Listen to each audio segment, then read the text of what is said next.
Alors on y va pour notre CSS. Alors on vérifie juste qu'il est bien là, c'est bon, il est bien linké. Donc cette fois on va commencer, on va faire le sélecteur universel comme ça.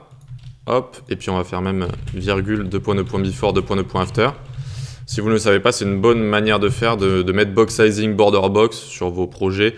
Alors sur les projets précédents, on l'a pas mis parce que c'était pas forcément utile, même si on a déjà utilisé box sizing. Mais pour des vrais projets, c'est bien de faire ça. Comme ça, en fait, ça prend en compte le padding et la bordure dans le calcul de la hauteur et de la largeur de vos éléments. Voilà.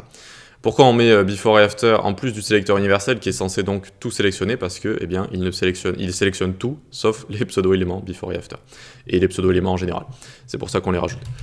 Donc le body, ensuite on va lui mettre une font femme de Montserrat ou Montserrat, je sais pas comment ça se prononce, sans sérif, margin 0, padding 0, voilà, nickel.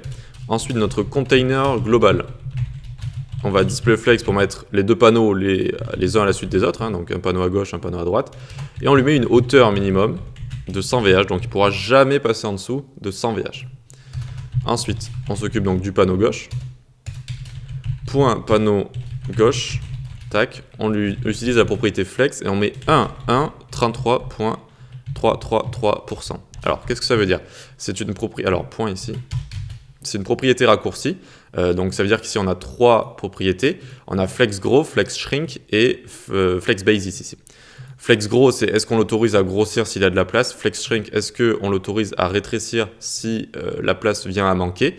Et flex basis, c'est la place que ça prend, la width que ça prend, c'est la largeur. Okay, donc, qu'est-ce que ça veut dire concrètement? Ici, regardez, j'ai ouvert la console à droite, hein, je l'ai mise à droite. Vous cliquez sur les boutons ici si vous voulez la bouger. Et regardez notre panneau à gauche là. Il grossit si je fais ça, et il shrink, il rétrécit si je fais ça. Vous voyez, ça grossit, ça rétrécit. Tac, tac, tac, tac. C'est exactement ce que ça veut dire. Hop, et du coup, il va prendre 33% au max donc, de la taille. Et c'est ce qu'on voit ici, ça prend un tiers de la place. Et c'est pour ça qu'on a mis 33% ici. Ok, donc on continue avec le panneau gauche, on lui met juste un remplissage de 25 pixels, histoire d'avoir un petit peu de place pour nos inputs à l'intérieur du panneau. Ensuite, point panneau gauche, H1, donc le titre du panneau gauche, on va lui mettre une couleur. Donc là, j'ai choisi une petite palette du style violet clair. Donc, hop, comme ça. 8B97D7. Le font size, il aura une taille de 48 pixels. Font weight, 400 pixels. Margin bottom, 50 pixels. Voilà, donc notre titre est fait. Et là, on va cibler donc point panneau gauche H1 strong. Donc ce qu'on a mis entre les balises strong. On va changer légèrement la couleur et mettre 5260 AD. 5260 AD. Et font weight, donc on lui rajoute du gras, tac, 900 comme ça. Voyons voir ce que ça donne. Là, on a juste stylisé Technostock. On voit qu'on a utilisé DisplayFlex sur le conteneur global, donc ça a mis les éléments les uns à la suite des autres. C'est exactement ce que ça fait, un DisplayFlex de base. Et on voit bien que ici, j'aime bien le titre comme ça, entouré de strong. On a changé la couleur. On reste dans le violet, mais plus foncé. Et donc, c'est assez sympa. On continue en dessous. Alors, attendez, je retrouve mon VS Code. Il est ici. Tac, on va s'occuper du coup du H3 maintenant. Point form block H3. Point form block H3, tac. La couleur, ce sera 666. Tac, vu que ça se répète, on met juste 3 x 6. Font size, 28 pixels. Font weight, 500. Le font weight, comme vous voyez, il y a pas mal de... Alors, il me le propose normalement, si je démarre. Le font weight, c'est le gras, hein, vous le savez. Et donc, ça propose soit de 100 à 900, soit vous pouvez mettre des petits mots-clés comme bold, bolder, lighter, etc. Il faut savoir que toutes les polices d'écriture ne vont pas de 100 à 900.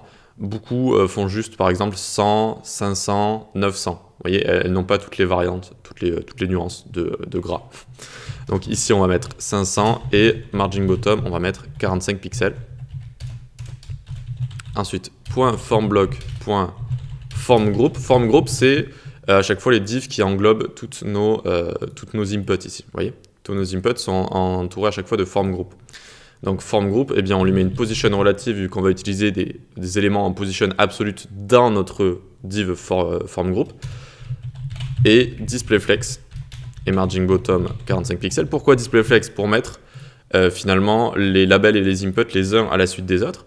Et ce qu'on voit ici, hop, en fait, utilisateur, c'est le label, et input, c'est notre... donc là où on peut écrire, hein, là où je suis, et le trait qu'on voit en dessous, d'accord? Donc on met les uns à la suite des autres, et ensuite on va placer le label avec position absolute par rapport à notre input. C'est ce qu'on va faire juste après. Hop, on revient ici, donc form group, très bien, on a terminé. Maintenant on va s'occuper de nos labels, donc .form block, .form group. Essayez à chaque fois d'être le plus spécifique possible comme ça, quand vous allez cibler vos éléments, pour éviter de faire des conflits. Et donc nos labels, on les positionne absolutes par rapport à quoi? Par rapport à la position relative du form group. Form group est un parent, il est en position relative, donc si je place un position absolute en dessous, il va être positionné par rapport à notre position absolute. Voilà. Donc on le met top 50%, encore une fois par rapport à form group, left, donc 0, à gauche 0 pixel, il se trouve à gauche du coup, et transform translate, on le fait remonter sur Y de moins 50% de sa hauteur, pour venir bien le placer dans l'input. Color AAA, font size 20 pixels, et la petite transition, vu qu'il va y avoir une petite animation, je vous l'ai dit, de 0,4 secondes, is out, comme ça, nickel. Ok, tac, du coup, regardez ce que ça nous fait. Alors oui, ici, c'est pas encore complètement terminé, vu qu'on n'a pas stylisé les inputs, mais en fait, là, on l'a placé sur... complètement en fait dans notre input, et c'est exactement ce qu'on a fait ici. Ce que vous voyez utilisateur, là, c'est le label qui est à gauche, top 50% depuis notre input, puis on l'a légèrement remonté pour qu'il ne colle pas à notre barre du bas, et donc maintenant il ne manque plus qu'à styliser les inputs pour que ce soit tout bien placé. Donc on vient là, .form block, .form group, input, display block, c'est-à-dire qu'on va display block nos inputs, de base ils sont display inline, on leur met une width de 100%. Voilà, padding, c'est très bien de rajouter du padding aux inputs, ça rajoute du remplissage à l'intérieur, il y a plus de place, on respire plus. Et puis on enlève tout ce qui est style de base à base de border, donc none, outline, none, et background, none. On met le fameux border bottom qui va bien, 3 pixels, solide, AAA, et on le changera avec nos animations. Color, on lui met hashtag 666. Font size, 20 pixels. Et la petite transition, car on va également changer la petite barre du bas de nos inputs. Donc 0,4 secondes, is out. Voyons voir ce que ça donne. Normalement, ça devrait donner assez bien. Alors oui, bon, ça prend toute la largeur, mais du coup, on a bien nos inputs, on a enlevé la bordure, on a enlevé le background, etc. Donc il ne reste plus que cette ligne en bas. Et on a bien du coup nos labels qui sont là, mais pour l'instant si j'écris, ça va écrire derrière, c'est pas très joli. Donc ce qu'on va faire, c'est qu'on va les lever comme ça tout simplement, on va les lever une fois qu'on est en train d'écrire. D'accord? Parce que là c'est des labels, on dirait des placeholders un petit peu. Vous vous souvenez, les placeholders, c'est ce qu'on peut rajouter dans les inputs. Mais non, c'est le label qu'on a positionné ici, pour pouvoir ensuite l'animer comme ça. Et vous voyez donc également la petite barre va s'animer juste après. Donc on en était où? Maintenant on va s'occuper de notre bouton ici. On va s'occuper de notre bouton ici. Alors, juste que je retrouve mon VS Code. Voilà.